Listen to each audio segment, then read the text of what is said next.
সংসদ নির্বাচনকে সামনে রেখে প্রচার প্রচারণায় ব্যস্ত প্রার্থী, নেতাকর্মী ও সমর্থকরা। নির্বাচনের এমন ডামাডোলের মধ্যেই খুলনা অঞ্চলে সফরে আসছেন বিএনপি চেয়ারম্যান তারেক রহমান। সোমবার সকাল 11টায় খুলনার খালিশপুরের প্রভাতী স্কুল মাঠে বক্তব্য রাখবেন তিনি। সমাবেশ থেকে খুলনা, বাগেরহাট ও সাতক্ষীরার 14টি আসনের প্রার্থীদের পরিচয়ও করিয়ে দিবেন দলের প্রধান।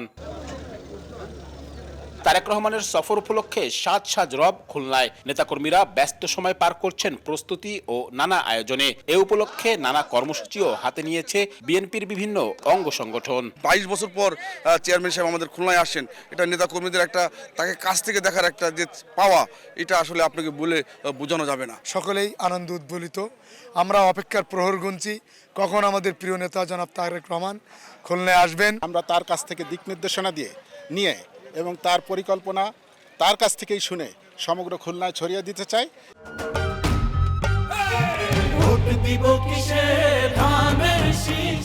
দক্ষিণ পশ্চিমাঞ্চলের সংকট নিরসনে সুনির্দিষ্ট পরিকল্পনা দেবেন তারেক রহমান, এমনটাই প্রত্যাশা তাদের।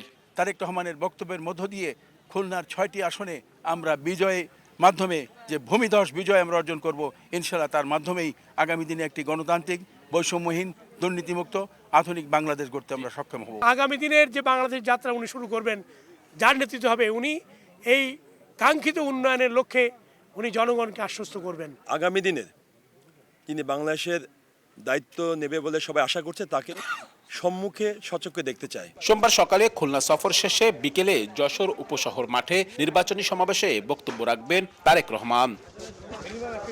আব্দুল্লাহ আল মামুন রুবেল, সময় সংবাদ, খুলনা।